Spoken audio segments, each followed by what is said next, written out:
The communication came through on every frequency at once. Every radio telescope, every deep space monitoring station, every amateur radio operator on Earth received the same message simultaneously. The signal was so powerful it overloaded receivers across the globe, causing blackouts in electronic systems from Tokyo to New York. Dr. Sarah was the first to decode it at the Arecibo replacement facility in Rico. Her hands trembled as she read the translation that her quantum computer had produced after 3 hours of intensive processing. The message was simple, desperate, and changed everything humanity thought it knew about its place in the universe. To any civilization capable of receiving this transmission, we are the Empire, once spanning 47 star systems across this galaxy's inner spiral arm. We have ruled space for over 2,000 Earth years. Today we face extinction. An ancient enemy has awakened from the galactic core. They consume entire worlds, leaving nothing but empty space behind. Our fleets are shattered. Our colonies burn. We estimate 27 days until they reach our. We have monitored your species for decades. You possess something we have never seen before, the ability to adapt warfare faster than any known race. We beg you, help us survive, and we will share the technologies of 50 civilizations. The message repeated every 12 minutes for 72 hours before stopping abruptly. World leaders gathered in emergency sessions. The United Nations convened its first emergency assembly in 15 years. Military commanders who had spent their careers planning for human conflicts suddenly found themselves strategizing against an unknown alien threat. Religious leaders debated whether this was divine intervention or the apocalypse. Scientists worked around the clock to verify the signal's authenticity. Admiral Stone stood before the Joint Chiefs of Staff in the Pentagon's Situation Room. The 60-year-old career naval officer had commanded fleets in 3 different conflicts, but nothing had prepared her for this moment. The holographic display showed what little they knew about the threat. The signal's point of origin matches their claim, she reported to the room full of military brass and government officials. Deep space observatories confirm massive energy signatures moving through what they call the Empire's territory. Something is definitely happening out there, and it's big. General, head of Space Force, leaned forward.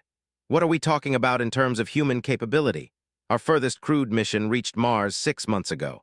Our fastest unmanned probe would take 4 years to reach the nearest star.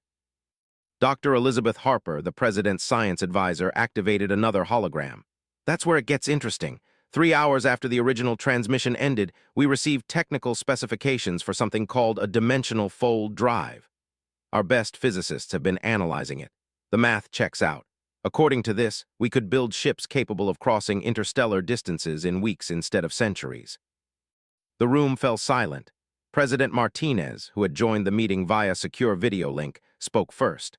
Are you telling me these aliens are offering us faster-than-light travel in exchange for military assistance? That's exactly what I'm telling you, Mr. President. But there's more. Dr. Harper's expression grew grave. We've detected the enemy they're talking about. Long-range space telescopes are picking up gravitational anomalies consistent with massive objects moving through space. Whatever destroyed the fleet is roughly 3 times the size of our moon and appears to be consuming stellar matter. Admiral Stone pulled up classified files on her tablet. I've been reviewing our military capabilities.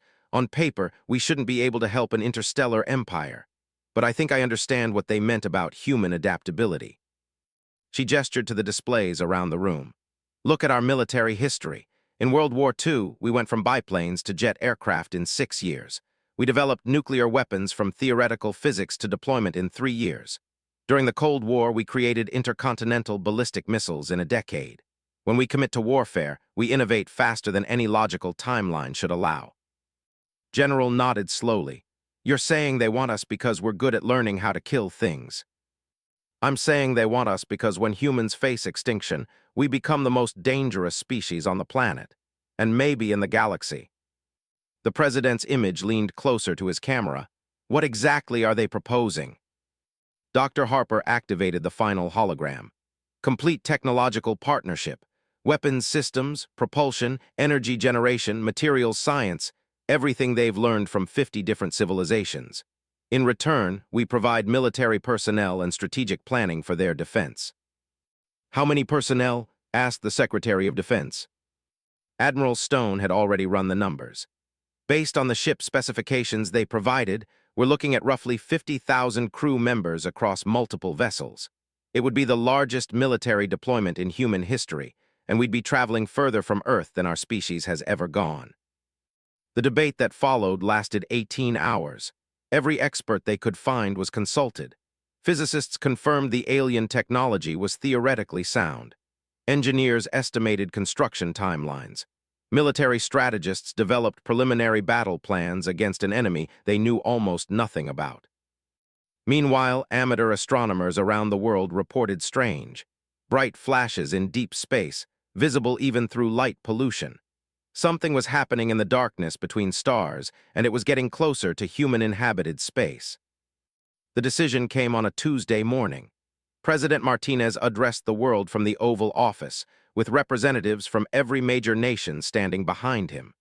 The message was broadcast in 47 languages simultaneously. "My fellow humans," he began, "yesterday we learned we are not alone in the universe.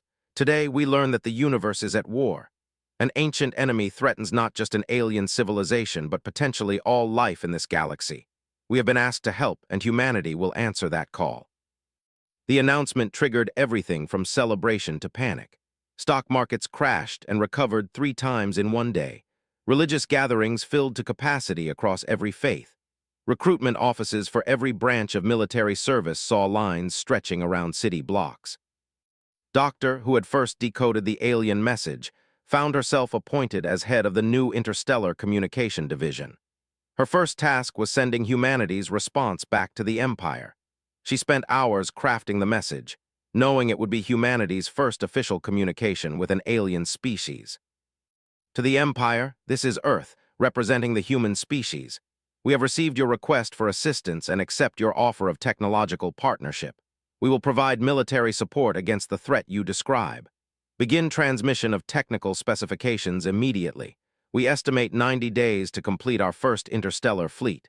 Humanity remembers its friends." The response came back faster than expected. Instead of the 12-minute delay they had been receiving, the message arrived in real time. They had moved closer to Earth's solar system. "Grateful acknowledgement received, humans of Earth. Technical transmission begins now. Be warned, the enemy approaches faster than calculated. Construction must be completed in 60 days, not 90. We are transmitting coordinates for rendezvous. The Devourers have found our last stronghold. Your species may be our final hope." What followed was the greatest construction effort in human history.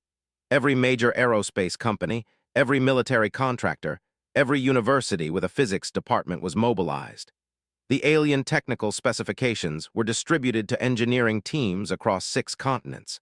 Factories that had built automobiles and washing machines were retooled to produce exotic matter containment systems and quantum processors. The ships took shape in orbital construction facilities that had been assembled in record time.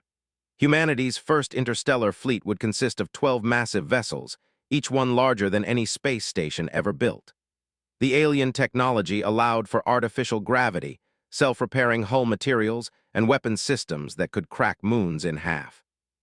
Admiral Stone was named Fleet Commander.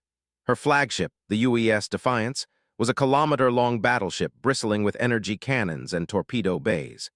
The ship's AI was a hybrid of human computing and alien quantum consciousness, capable of processing battle information faster than any purely human or alien system. Recruitment was voluntary but competitive. Over 2 million people applied for 50,000 positions. They came from every branch of military service, every nation on Earth, every background imaginable. Fighter pilots, submarine captains, special forces operators, engineers, medics, and communications specialists. The best in humanity had to offer. Training took place in facilities that hadn't existed a month earlier. Virtual reality systems provided by the allowed humans to experience combat in zero gravity, on alien worlds, and in the vacuum of space. The learning curve was steep, but humans adapted with the same speed that had caught the aliens' attention in the first place. 58 days after first contact, Admiral Stone stood on the bridge of the Defiance as Earth fell away below. The rest of the fleet formed up around her flagship. Destroyers, cruisers, carriers loaded with fighter craft that could operate in both space and atmosphere. Each ship was crewed by humans, but powered by technology beyond their current understanding. The dimensional fold drive engaged with a sound like reality tearing. Space folded around the fleet, and suddenly they were traveling between stars faster than light itself. The journey that should have taken centuries was completed in 8 hours. They emerged in a solar system under siege. The burned in the distance, its cities visible from space as points of light against a darkened hemisphere. Around it, the remnants of the alien empire's fleet fought desperately against something that every human understanding of physics. The enemy ships were massive, organic-looking constructs that seemed to bend space around themselves. They moved like living creatures, flowing through vacuum as if it were water. Energy weapons that could vaporize asteroids simply passed through their hulls without effect. Kinetic weapons were absorbed and converted into more ship mass. Admiral Stone opened communications with the command vessel, a graceful ship that looked like it had been grown rather than built. The alien who appeared on her screen was humanoid, but clearly not human taller, with elongated features and skin that shifted color with emotion. "I am Fleet Commander Thane of the Defense Force," the alien said in perfect English. "Your arrival provides hope we had abandoned, but I must warn you, these devourers are not like any enemy you have faced. They do not follow the laws of physics as we understand them. Our weapons cannot harm them. Our shields cannot stop them." Stone studied the tactical display, watching human sensors analyze the alien enemy for the first time. Her mind, trained in naval warfare, began to see patterns that they had missed. "Commander Thane, how long have your people been fighting wars?" The alien looked confused by the question. "We have maintained peace for nearly 1,000 years. Before that, conflicts were resolved through negotiation and economic pressure." "That's your problem," Stone realized. "You forgot how to be violent. We never did." She opened fleet communications to every human ship. "All vessels, this is Admiral Stone. What you're seeing down there isn't a battle, it's a slaughter. They are fighting a technological war against an enemy that's beyond technology. But we're humans, and we've been killing things since we climbed down from the trees. Time to show the galaxy what we learned." The human fleet dove toward the battle, engines screaming, weapons charging, 50,000 people ready to prove that sometimes the best technology was the willingness to do whatever it takes to win. The first human ship to engage the enemy was the destroyer UES Relentless, commanded by Captain Maria Santos. She had earned her reputation commanding a submarine in the Pacific conflict, where she had sunk 17 enemy vessels without losing a single crew member. Now she faced something that had destroyed civilizations. "Target the largest enemy construct," she ordered her weapons officer. "Full spread of quantum torpedoes." The weapons, built using technology but loaded with human-designed warheads, streaked across space toward the massive organic ship. The Devourers had absorbed every alien weapon without effect, but humans had added something they had never considered: conventional explosives enhanced with exotic matter. The torpedoes struck and detonated. For a moment, nothing seemed to happen. Then sections of the enemy ship began to buckle and tear. The organic hull, which had flowed around energy weapons like water, couldn't adapt fast enough to the sudden physical trauma combined with dimensional disruption. "Direct hit," called out Lieutenant Yang from the sensor station. "Enemy vessel showing structural damage." Captain Santos smiled grimly. "Humans have been blowing things up for thousands of years. Send the data to the fleet. They're not invincible." Across the battle zone, human ships began adapting their tactics in real time. The carrier UES Independence launched fighters that used kinetic ramming attacks enhanced with dimensional shearing fields. The battleship UES Thunderbolt fired conventional artillery shells wrapped in quantum fields that prevented the enemy from absorbing the projectiles. Admiral Stone watched from the bridge of the Defiance as her fleet tore into the enemy formation. The vessels, which had been retreating in defensive formations, suddenly found themselves with support that actually worked. "Admiral," called Commander Jackson, her tactical officer, "we're receiving a communication from the planet's surface. It's not from the command." "Put it through." The hologram that appeared showed a human face weathered, wearing what looked like a modified spacesuit. Behind him, the sounds of battle were clearly audible. "This is Colonel Mike Harrison, United States Army Rangers. My team has been on the surface for 6 hours conducting reconnaissance. We've located the enemy's control nexus." Stone felt her blood freeze. "Colonel, what are you doing on that planet? No landing operations were authorized." Harrison's grin was visible even through his helmet's visor. "Sometimes you've got to take initiative, Admiral. We intercepted alien communications about a control structure in the northern continent. Took a fighter down to investigate. The enemy has a central coordination node about 50 kilometers underground. It's biological, but it has technological components we can damage." "Colonel, you're talking about a suicide mission." "No, ma'am, I'm talking about a Ranger's mission. We've got a plan, but we need the fleet to keep those big ships busy for about 2 hours. Can you do that?" Stone looked at her tactical display. The human fleet was holding its own, but barely. The enemy had adapted to their initial tactics and was pressing hard. 2 hours might as well be 2 years.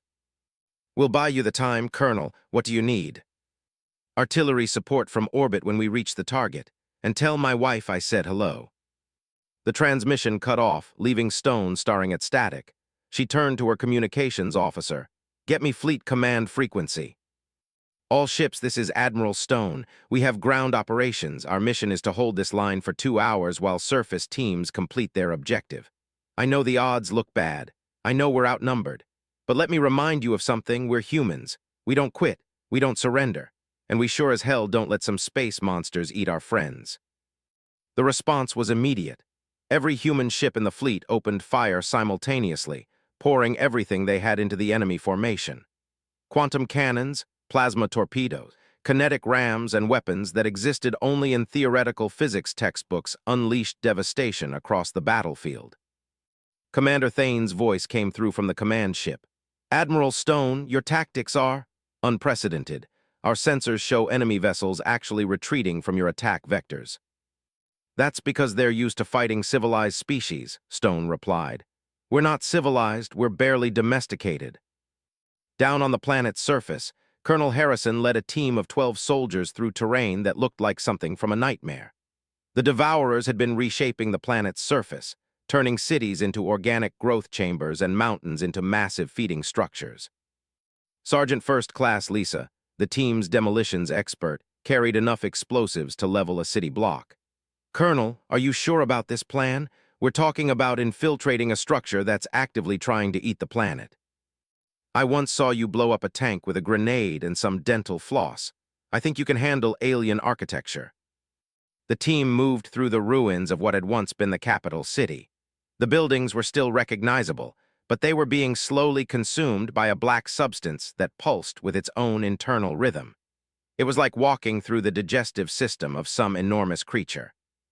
Private, their communications specialist, picked up signals from his long-range scanner. "Colonel, I'm reading massive energy signatures from the underground structure. Whatever's down there, it's coordinating the entire enemy fleet." They found the entrance after an hour of searching, a perfectly circular hole in the ground that descended into absolute darkness. The walls were covered in the same black substance that was consuming the city, but this moved with obvious intelligence, creating handholds and pathways as the humans approached. "It's trying to help us," realized Lieutenant Park, their xenobiology specialist. "The planet's being eaten, but some part of it is still fighting back." The descent took 30 minutes. They rappelled down through organic corridors that shifted and changed around them, guided by a planetary intelligence that was fighting for its life. Finally, they emerged into a vast chamber that easy description. The room was the size of a football stadium, filled with structures that were part machine and part living creature. Cables that looked like arteries connected towering spires that pulsed with bioluminescent patterns. In the center of it all was something that hurt to look at directly, a mass of dark energy that seemed to exist in more dimensions than human eyes could process. "That's it," Harrison said quietly. "The control nexus. How much explosive did you bring?" "Enough to crack a small moon, sir. But Colonel," she pointed at the readings on her scanner, "this thing isn't just controlling the fleet. It's connected to the Devourers across the entire galaxy. If we destroy it wrong, we might just make them mad." Harrison thought for a moment, then activated his communicator. "Admiral Stone, this is ground team. We've reached the target, but we have a problem. This isn't just a local control node, it's the master coordination system for their entire species. We need to hit it hard enough to disrupt their network permanently." Stone's voice crackled through the comm system. "What are you asking for, Colonel?" "Orbital bombardment, every ship in the fleet, right on our position." The silence that followed stretched for several seconds. Finally, Stone responded. "Colonel, that will destroy everything within 50 kilometers. I know, Admiral, but it'll also save every intelligent species in the galaxy. Sometimes that's the trade you have to make." Back in orbit, Admiral Stone faced the hardest decision of her career. 12 soldiers were asking her to kill them in order to save everyone else. It was exactly the kind of impossible choice that had defined human warfare for centuries. She opened the fleet communication channel. "All vessels prepare for coordinated orbital bombardment. Target coordinates being transmitted now. Full power, everything we've got." "Admiral," called Commander Jackson, "they are requesting permission to join the bombardment. They want to contribute to the strike." Stone nodded. "Grant permission. Tell them it's an honor to serve alongside them." On the planet's surface, Colonel Harrison's team took defensive positions around the control nexus. They had 2 minutes before the bombardment began, and the chamber was already responding to their presence. The dark energy at the center pulsed faster, and structures throughout the room began to reconfigure themselves. "It knows what we're doing," reported Lieutenant Park. "The whole network is trying to adapt to counter the strike." Sergeant armed her explosives, setting them for simultaneous detonation. "Colonel, I've been thinking about something. What if we're wrong? What if destroying this thing just makes the Devourers desperate enough to consume everything faster?" Harrison checked his rifle one last time, though he knew it wouldn't help against what was coming. "My grandfather fought in 3 wars. He told me something once that I never forgot. Sometimes you can't know if you're making the right choice. You can only make the choice you can live with." "Sir, we're not going to live with this choice for very long." "Then we make the choice we can die with." The orbital bombardment began as every human and ship in the fleet fired simultaneously. Quantum cannons, plasma beams, kinetic bombardment rounds, and weapons that had never been fired in anger tore through the planet's atmosphere. The surface around the control structure vaporized in an instant, creating a crater that would be visible from space for millions of years. But the human explosives detonated first, timed to go off microseconds before the orbital weapons reached their target. The combination of conventional explosives, exotic matter, and concentrated orbital firepower created an explosion that registered on sensors across 3 solar systems. The effect was immediate. Throughout the battle zone, the massive Devourer ships suddenly stopped moving in coordinated formations. Their organic hulls began to lose cohesion, and several ships simply collapsed in on themselves. The dark intelligence that had controlled them for eons was suddenly gone, leaving them as mindless as any other space debris. Admiral Stone watched the enemy fleet dissolve into chaos and felt a mixture of triumph and grief that she would carry for the rest of her life. 12 soldiers had died to save countless civilizations, and their sacrifice had turned the tide of a galactic war. Commander Thane appeared on her communication screen, his alien features showing emotions that Stone was beginning to recognize. "Admiral, our sensors confirm that the enemy coordination network has been disrupted across multiple star systems. Your people have accomplished what we believed impossible." Stone stood at attention on her bridge, surrounded by officers who had just witnessed history being made. "Commander Thane, this is just the beginning. If there are more of these things out there, we need to find them before they adapt to our tactics. Humanity is ready to take this fight wherever it needs to go." The human fleet had proven that sometimes the best technology was the willingness to sacrifice everything for others. They had shown the galaxy that humans didn't just make war, they made the hard choices that civilization required. And they were just getting started. 6 months after the Battle of Prime, the galaxy had become a different place.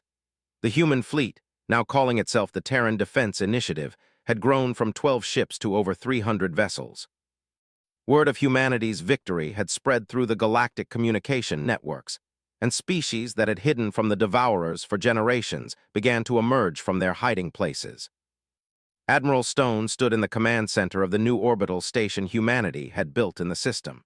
The structure was a hybrid of human engineering and alien technology, creating something entirely unique. Through the massive viewing ports, she could see the construction yards where ships from dozens of different civilizations worked together to build the most powerful fleet the galaxy had ever known. "Admiral, we have incoming communications from the Collective," reported Commander Lisa Park, who had been promoted after her service on Prime. "They're requesting to join the Alliance." Stone nodded, still getting used to the diplomatic side of her new role.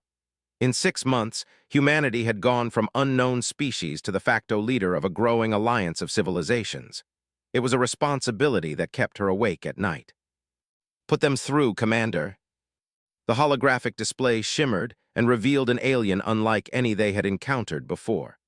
They looked like a cross between a butterfly and a crystal formation, with wings that refracted light into rainbow patterns and a voice that sounded like wind chimes. "Greetings, Admiral Stone. I am Harmony of Stars, speaking for the collective. We have observed your species' actions against the Devourer threat. We wish to contribute our knowledge of dimensional engineering to your cause."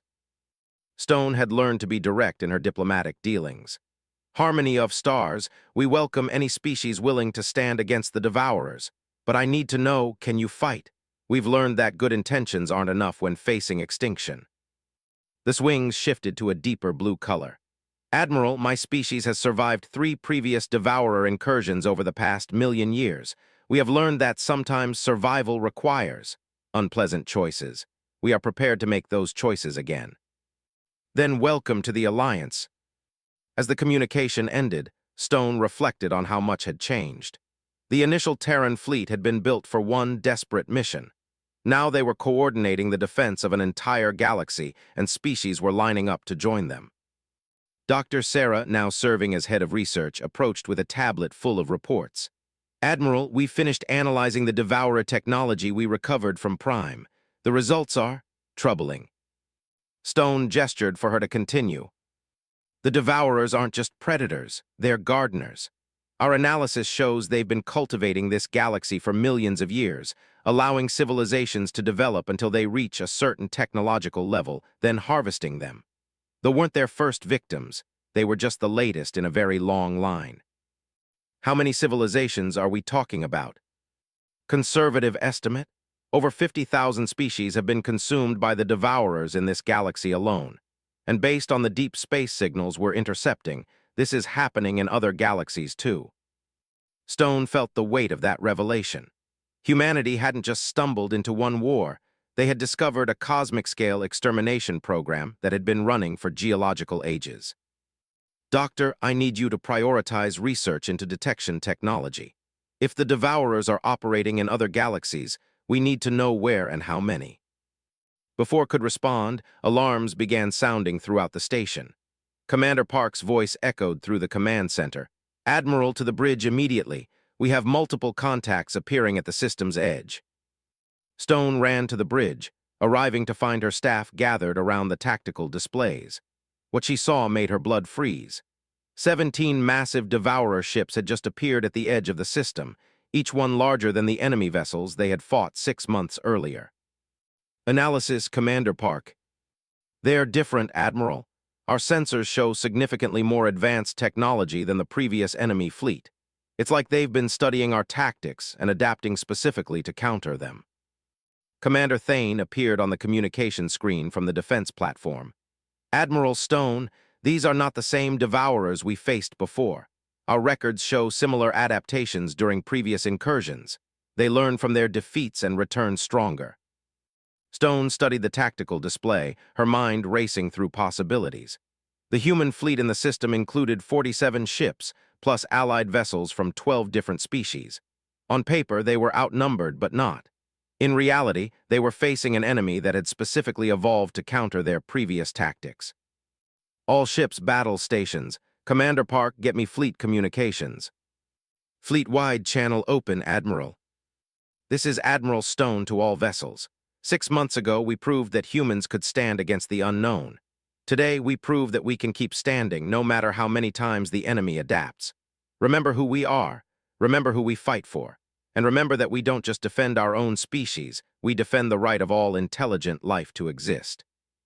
The enemy fleet began moving toward the inner system, their organic ships flowing through space like living predators. But this time, they weren't facing surprised defenders. The Alliance fleet moved to intercept in formations that had been drilled and practiced over months of joint exercises. The ships, with their dimensional engineering capabilities, created spatial distortions that interfered with the Devourers' movement patterns. The vessels provided heavy energy weapons that could punch through adapted defenses. and the human ships provided the tactical flexibility that had made the difference in the first battle. Captain Santos, now commanding the heavy cruiser UES Defiant, led the first attack wave. Her ship had been rebuilt with hybrid technology that combined human innovation with alien engineering. The result was a vessel that could think and adapt as fast as its human crew. "Target the lead enemy vessel," she ordered. "Full spread of adaptive torpedoes." The new weapons were Doctor's masterpiece torpedoes that could change their attack patterns mid-flight based on enemy defensive responses. As they approached the Devourer ship, the weapons split into multiple warheads, each one taking a different approach vector. The enemy ship's organic hull began to adapt, creating defensive structures to intercept the incoming weapons. But the torpedoes adapted faster, reconfiguring themselves into forms the Devourers had never encountered before. The impacts created cascading failures throughout the enemy vessel's structure. "Direct hit," called out Lieutenant from the weapons station. "Enemy vessel showing critical damage." But the celebration was short-lived. The damaged Devourer ship didn't retreat or collapse. Instead, it began to merge with the ship next to it, combining their mass and capabilities into something even more dangerous. "Admiral," called Commander Park from the flagship, "the enemy is demonstrating new capabilities. They're not just adapting to our tactics, they're evolving in real time." Stone watched as 3 more enemy ships combined into a massive construct that every known law of physics. The new entity was easily the size of a small moon, covered in weapons systems that seemed to grow from its surface like organic tumors. "All ships adjust formations. We're not fighting individual vessels anymore. We're fighting a single massive organism that happens to be distributed across multiple hulls." The battle that followed was unlike anything in recorded history. Human and alien ships worked together with coordination that would have been impossible without months of joint training. They fought an enemy that literally evolved new capabilities every time they thought they had found a weakness. The turning point came from an unexpected source. Doctor, working frantically in the research labs aboard the flagship, made a discovery that changed everything. "Admiral," she called over the communication system, "I found something in the Devourer genetic patterns. They're not just one species, they're a hybrid of every civilization they've ever consumed. That's how they adapt so quickly." "What does that mean for us, Doctor?" "It means they have human patterns in their genetic structure, from the soldiers who died at Prime. They've been adapting to become more human-like, but they don't understand what that really means." Stone felt a cold realization settling in. They're trying to learn how to think like humans. Exactly, but here's the thing, they're only learning from combat situations. They're missing the most important part of humanity. Which is? "We're not just warriors, Admiral, we're protectors. Everything we do in war, we do to protect something we love. They can copy our tactics, but they can't copy our motivation." Stone understood immediately. She opened communications to every ship in the fleet, human and alien alike. "All vessels, this is Admiral Stone. I need every ship to target the largest enemy construct simultaneously. But I'm not asking you to fire your weapons. I'm asking you to remember why you fight. Remember your homes, your families, your species' hopes for the future. Let that be your weapon." What happened next would be debated by for centuries. The Alliance fleet opened fire as one, but each shot carried something more than just destructive energy. It carried the determination of species that refused to be consumed, the love of parents protecting their children, and the hope of civilizations that believed in a better future. The Devourer construct, trying to adapt to this new form of attack, found itself overwhelmed by something it couldn't process or copy. The alien intelligence that had consumed countless civilizations suddenly encountered the one thing it had never learned to understand: the willingness to sacrifice everything for others. The massive enemy ship began to collapse, not from physical damage, but from a kind of psychological overload. The hybrid consciousness that controlled it simply couldn't comprehend the concept of fighting for something other than survival. As the enemy fleet retreated toward the edge of the system, Admiral Stone received a communication that would define humanity's role in the galaxy for generations to come. "Admiral Stone," came a transmission from the retreating Devourers, "we acknowledge your species' supremacy in warfare. We offer terms for coexistence." Stone's response was immediate and would be quoted in history books across 50 different worlds. "There are no terms. You will leave this galaxy and never return. You will release every species you have consumed, and you will spread the word to others like you. This galaxy is under human protection now." The transmission that came back was filled with something the Devourers had never felt before: fear. Terms accepted. As the last enemy ship disappeared into dimensional fold space, the Alliance fleet found itself alone in a galaxy that was suddenly free for the first time in millions of years. The liberation of consumed civilizations would take years. The establishment of permanent defenses would take decades. But humanity had proven something that would reshape galactic politics forever. They had shown that some species were not meant to be prey. Some species were meant to be the guardians of others. And when push came to shove, humans would fight not just for victory, but for the right of every intelligent being to live free from fear. Admiral Stone stood on the bridge of her flagship, looking out at a fleet that now included ships from over 30 different civilizations, all united under the simple principle that survival was not enough, life had to be worth living. The Terran Defense Initiative had become more than just a military force. It had become hope itself, made manifest in the form of ships and weapons and human beings who understood that the strongest force in the universe was not technology or superior numbers. It was the refusal to give up on tomorrow. Commander Park approached with the final battle reports. "Admiral, preliminary casualty figures show we lost 11 ships and approximately 3,000 personnel. But we estimate that our victory has liberated over 400 worlds from Devourer influence." Stone nodded, feeling the weight of both the losses and the victory. "Commander, prepare a message for Earth. Tell them the job is done, but the work is just beginning. The galaxy is safe, but now we have to help it heal." As she spoke, the first liberation fleets were already preparing to depart for worlds that had been imprisoned in Devourer growth chambers for centuries. Each fleet would carry human crews, but also representatives from every species in the Alliance. They would bring food, medicine, technology, and hope to civilizations that had given up on all of them. The aliens had pleaded for aid, and humanity had responded with a fleet. But what they had really delivered was proof that the universe didn't have to be a dark and fearful place. Sometimes, if you were willing to stand up and fight for others, you could light a torch that would burn away the darkness forever. The legendary fleet sailed on, carrying that light to every corner of the galaxy.